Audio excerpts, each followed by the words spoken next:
Good morning साथियों, स्वागत है आपके अपने पसंदीदा channel amazing fact of GS with Sonu sir. हम जीव विज्ञान का अध्ययन कर रहे थे और जीव विज्ञान के अंतर्गत हम मानव अंगों के विषय में पढ़ रहे थे और मानव अंगों के काफ़ी कुछ चैप्टर हम कंप्लीट भी कर लाए हैं। जैसा कि आप चित्र देख रहे होंगे और चित्र देखकर ही आपने अंदाजा लगा लिया होगा कि आज की क्लास में हम क्या पढ़ने वाले हैं। तो ये है हमारा मानव हृदय और आज हम मानव हृदय का अध्ययन करने वाले हैं। ऐसा नहीं कि मैं बहुत कुछ अलग हट के पढ़ाने वाला हूं, वही चीजें हैं, बस अंतर इतना होता है कि आप उनको कितना इजी वे से पढ़ सकते हैं और आप उनको कितना इजी वे से समझ सकते हैं। चीजें आपने पढ़ रखी हैं, आपको रिवीजन की आवश्यकता है और मैं वो कोशिश करूंगा कि मैं आपकी वो भूली हुई चीजें याद करा सकूं। सबसे पहले क्वेश्चन आता है कि आखिर हृदय है क्या? हृदय है क्या और ये मानव शरीर में किस जगह स्थित होता है? तो देखिए, जब हम हृदय की बात करते हैं तो हृदय एक पेशी है।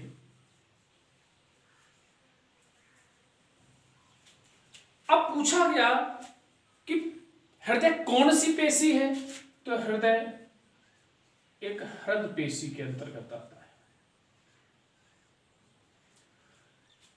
तो भाई इस हृदय पेशी की क्या विशेषता है? तो हृदय पेशी अनैच्छिक पेशी के अंतर्गत आती है। आप सभी को मालूम है मुख्यतया पेशियां दो प्रकार की होती हैं, ऐच्छिक और अनैच्छिक। अब ये अनैच्छिक पेशी क्या होती है? जिनको हमारे आदेश की आवश्यकता ना पड़े। क्या हम कभी ये कहते हैं कि हृदय अभी धड़कना बंद कर दो, या कभी हमने ये कहा कि हृदय अब धड़कना शुरू कर दो? नहीं है ना। तो वही चीज अनैच्छिक। अनैच्छिक की एक सबसे बड़ी विशेषता होती है ये लगातार कार्य करने के उपरांत भी, ये लगातार कार्य करने के उपरांत भी थकान महसूस नहीं करते। अब ये थकान महसूस क्यों नहीं करते? क्योंकि आपने पढ़ रखा है लैक्टिक अम्ल। ये मानव शरीर में पेशी के जिस भाग में जमा हो जाता है वहां पेशी को संकुचन करने में प्रॉब्लम होने लगती है, समस्या होने लगती है और हमारी पेशियां थकान महसूस करती हैं। धीरे धीरे हम श्रृंखला को आगे बढ़ाते हैं तो आप समझ चुके होंगे कि हृदय क्या है। हृदय एक पेशी है। कौन सी पेशी है? तो ये हमारी हृदय पेशी है, यानी कार्डियल मसल है और इनवॉलेंटियर मसल्स के अंतर्गत आती है, अनैच्छिक पेशी के अंतर्गत आती है। हृदय जीवन पर्यंत कार्य करता है, इसे थकान का एहसास नहीं होता। इसका कारण होता है कि इसमें लैक्टिक अम्ल नहीं पाया जाता। चलिए अब हम बात करते हैं हृदय के आकार की। तो देखिए हृदय का आकार कैसा है? हृदय का आकार कैसा है? तो हृदय के जब आकार की बात की जाए तो हृदय का आकार शंकु आकार का है, या हम कभी कभी इसे मुट्ठी के आकार का भी बोल देते हैं। ठीक। अब आकार से आपके दो क्वेश्चन बन सकते हैं। एक क्वेश्चन बन सकता है अपेक्स और दूसरा क्वेश्चन बन सकता है बेस। हृदय के नुकीले भाग को, हृदय के नुकीले भाग को क्या कहा जाता है? हृदय के चौड़े भाग को क्या कहा जाता है? आप जरा डायग्राम को देख लीजिए और डायग्राम को देख करके ही आप अंदाजा लगा लेंगे कि हृदय का ये भाग चौड़ा है और हृदय का ये भाग नुकीला है। तो यहां से हमें मालूम पड़ता है कि ये क्वेश्चन बन सकता है। तो जो हमारा नुकीला भाग है, नीचे का हिस्सा, उसे हम अपेक्स बोलते हैं और जो चौड़ा ऊपरी भाग है इसे हम बेस बोलते हैं। तो दो चीजें आपकी क्लियर हो जाती हैं। तो शंकु के आकार का है। क्लियर? चलो सर, अब अगर आप लिखना चाहें तो इसे लिख सकते हैं कि हृदय एक हृदय पेशी है, दूसरा हृदय का आकार शंकु के आकार का है और अपेक्स हृदय का निचला हिस्सा जो नुकीला भाग होता है, बेस हृदय का चौड़ा भाग होता है। ठीक। चलो अब देखिए हृदय के आवरण की बात की जाए, हमने आपको मस्तिष्क पढ़ाया था और मस्तिष्क में हमने आपको बताया था कि क्रेनियम के बाद एक आवरण होता है, उस आवरण को आप पेरिटोनियम भी कह सकते हैं या आपने उसे मेनिंजेस कहा था, यानी एक जो मेम्ब्रेन थी, एक झिल्ली थी, आपने उसे मेनिंजेस कहा था। इसी तरीके से, और उस मेनिंजेस के 3 भाग थे, उस मेनिंजेस के 3 भाग थे, तो मैंने आपको बताया भी था, जिनमें से आपने एक ड्यूरामेटर पढ़ रखा था, एक अरिक्रायड पढ़ रखा था, एक पायोमेटर पढ़ रखा था, 3 भाग वो थे। इसी तरीके से हृदय का जो एक मेम्ब्रेन होता है, जो झिल्ली होती है, उस झिल्ली को पेरिकार्डियम कहते हैं। और पेरिकार्डियम के भी 3 भाग हैं, एक को एंडोकार्डियम जो सबसे आंतरिक भाग होता है, जो सबसे आंतरिक भाग होता है वो एंडोकार्डियम होता है, और दूसरा आता है मायोकार्डियम, मायो मध्य, यानी ये जो मध्य की परत होती है, जो झिल्ली होती है, उसे मायोकार्डियम कहते हैं। अब आता है एपिकार्डियम, एपिकार्डियम यानी इसका तात्पर्य था बाह, ये हो गया हमारा बाह स्तर। तो देखिए एंडोकार्डियम, मायोकार्डियम, एपिकार्डियम, एरिक्रायड, निम्नलिखित में से कौन सा हृदय से संबंधित नहीं है? तो एरिक्रायड को आपने किस में पढ़ा था? मस्तिष्क में, जबकि ये तो हृदय से संबंधित है। या कभी क्वेश्चन हो सकता है कि हृदय के चारों ओर फैली हुई झिल्ली को किस नाम से जाना जाता है? तो पेरिकार्डियम के नाम से जाना जाता है। यहां तक हमारी चीजें क्या हो गई? कंप्लीट हो चुकी हैं। अब हम बात करेंगे हृदय का वजन। देखिए अगर आमतौर पर देखा जाए, जो स्वस्थ व्यक्ति का वजन है वो 3 से 350 ग्राम या कई पुस्तकों में आपको 400 ग्राम तक मिल सकता है। अब देखिए हृदय के ध्वनि की अगर हम बात करें तो हृदय की ध्वनि कैसी है? कई बार आपने फुसफुसाहट सुनी होगी, कई बार आपने मरमर ध्वनि सुनी होगी। यहां पर एक स्पष्ट ध्वनि है लब डब। हृदय किस प्रकार की ध्वनि उत्पन्न करता है? तो लब डब की करता है। याद रखना, जब यह ध्वनि कब उत्पन्न होती है? जब हमारे आलिंद और निलय, जब हमारे आलिंद और निलय संकुंचन करते हैं, संकुंचन करते हैं, तो उस समय एक ध्वनि जनरेट होती है जिसे आप लबडब भी कहते हैं। क्वेश्चन हो सकता है हृदय की ध्वनि को सुनने के लिए किस यंत्र का प्रयोग किया जाता है? और ये कई बार आपने क्वेश्चन देखा है, हृदय की ध्वनि को सुनने के लिए कौन से यंत्र का प्रयोग किया जाता है? तो आपका जवाब होता था स्टेथोस्कोप का प्रयोग किया जाता है, स्टेथोस्कोप का प्रयोग किया जाता है। इसके माध्यम से, या हम कह सकते हैं हृदय क्षण, जिसके माध्यम से डॉक्टर आपके हृदय को क्या करते हैं, उसमें उत्पन्न होने वाली ध्वनि को सुन सकते हैं। देखिए अगर हम ध्वनि की बात करें तो ध्वनि में हम तीव्रता के आधार पर, देखिए एक था 0 से 20 हर्ट्ज और दूसरा था 20 से 20,000 हर्ट्ज और एक हमारा 20,000 से एबव यानी 5 लाख तक हम मान सकते हैं, उससे अधिक भी जा सकता है। तो अब हमारी जो ध्वनि है वो इतनी आवृत्ति तक की होती है जिसे हम सुन नहीं सकते, इसी कारण इसे हम अश्रव्य ध्वनि कहते हैं। हृदय की ध्वनि को हम सुन नहीं सकते, हमें किसी न किसी यंत्र की आवश्यकता पड़ेगी। जबकि स्वस्थ व्यक्ति के द्वारा या मनुष्य के द्वारा सुनी जाने वाली जो ध्वनावृत्तियां हैं वो 20 से 20,000 हर्ट्ज तक की होती हैं। ठीक, तो हमें यंत्र की आवश्यकता पड़ेगी। तो आप कह सकते हैं कि आप हृदय की धड़कन को सुनने के लिए कौन से यंत्र का प्रयोग करते हैं? तो स्टेथोस्कोप का प्रयोग करते हैं। हिंदी में इसे हृदय क्षण बोला जाता है। चलिए आइए बात करते हैं मानव हृदय के कोष्ठ की।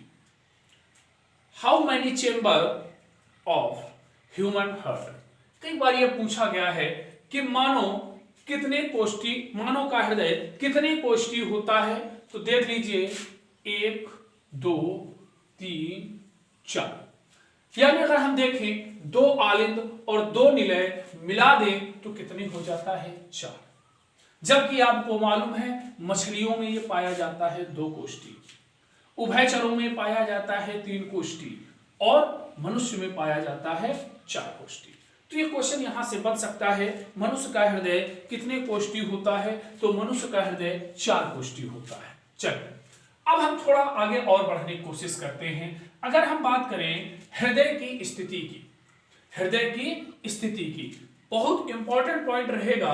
देखिए कई बार क्वेश्चन आ जाता है और शब्दावलियां आपको दे दी जाती हैं और आप उन शब्दावलियों को कभी सुने नहीं है अगर, तो फिर क्वेश्चन गलत हो जाता है। जैसे कि अभी आपने स्टेथोस्कोप का प्रयोग किया और उस स्टेथोस्कोप से आपने क्या किया, हृदय की धड़कन को सुना। अब देखिए डॉक्टर एक नियत स्थान पर ही क्यों रखता है उसको, वो कहीं भी रख सकता है, वो कहीं भी रख सकता है, लेकिन नहीं, उसे एक नियत स्थान पर रखता है जहां से हृदय के स्पंदन की ध्वनि आपको स्पष्ट रूप से सुनाई देती है, उसे बोला जाता है इंटरकोस्टल। अब देखिए इंटरकोस्टल, तो इंटरकोस्टल वह स्थान है जहां हृदय के स्पंदन को आसानी से सुना जा सकता है। देखिए अब दूसरे पॉइंट पर अगर हम बात करें तो हम बात करते हैं रिब्स की, यानी पसलियों की, कैबेज की बात करते हैं। मैंने आपको जब अस्थि पढ़ाया था, ह्यूमन स्केलेटन पढ़ाया था, तो उस ह्यूमन स्केलेटन में कहा था कि जो हमारी 1 से 7 तक की पसलियां होती हैं इन्हें हम ट्यूब बोलते हैं, इन्हें हम ट्रू रिब्स बोलते हैं, यानी सत्य पसलियां। तो देखिए इसमें एक संख्या है 5वीं और 6ठी पसली के बीच का, ठीक है, 5वीं और 6ठी पसली के बीच में, यानी हम बच की बात कर रहे हैं, बच में यह स्थित होता है। तो बच में किस तरफ स्थित होता है, तो यह लेफ्ट की बात करता है, यानी बाईं तरफ। हो गया। चलिए अब लोकेशन से हमको याद आया, अगर कभी पूछ देता है कि मानव का हृदय किस तरफ स्थित होता है, तो सर याद रखिएगा बाईं तरफ स्थित होता है। और कभी अगर आपसे क्वेश्चन पूछ दे कि किन पसलियों के मध्य स्थित होता है, तो 5 से 6 पसलियां जो हमारी आती हैं इनके मध्य में स्थित होता है और थ्रोक्स का ये भाग होता है। चलिए खैर बात करते हैं आगे। तो देखिए एक शब्द लोकेशन से और बनता है मेडिएस्टिनम।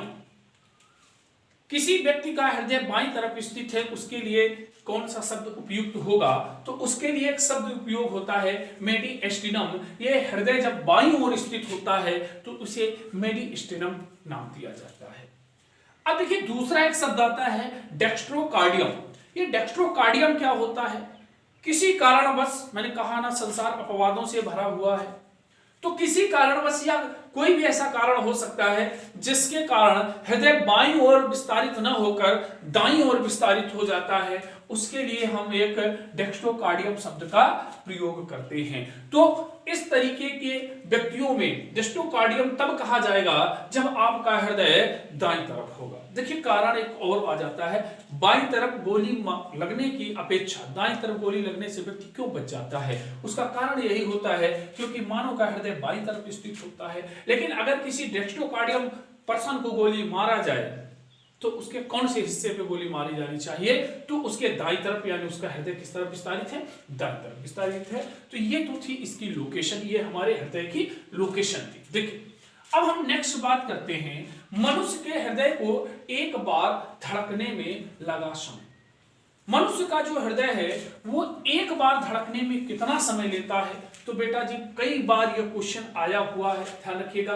बच्चे गलती कर बैठते हैं 72 या कुछ ऐसा रट बैठते हैं 72 बार, तो वो टिक कर देते हैं, लेकिन ये गलत है। आपको याद रखना है 0.8 सेकंड का समय वो लेता है, ठीक है। कभी कभी क्वेश्चन आता है कि हृदय कब विश्राम करता है, हृदय कब विश्राम करता है, तो आमतौर पर मैं आपको बता दूं कि हृदय कभी विश्राम नहीं करता, लेकिन फिर भी अगर इनमें से कोई ऑप्शन नहीं है और वहां एक ऑप्शन आपको मिलता है एक धड़कन से दूसरे धड़कन के मध्य में विश्राम कर लेता है, तो बेटा जी ये भी चीज आप अपने दिमाग पे बिठा लीजिएगा। अब देखिए धड़कन से बात चली थी तो आपको मालूम होगा एक स्वस्थ व्यक्ति का हृदय 1 मिनट में कितनी बार धड़कता है, तो सर ये 72 बार धड़कता है, ठीक। अब जब धड़कने की बात आई तो आपको मालूम होगा कि भ्रूणी अवस्था में जब गर्भधारण का समय होता है, उस गर्भधारण के कितने दिनों बाद मनुष्य में हृदय धड़कना शुरू कर देता है,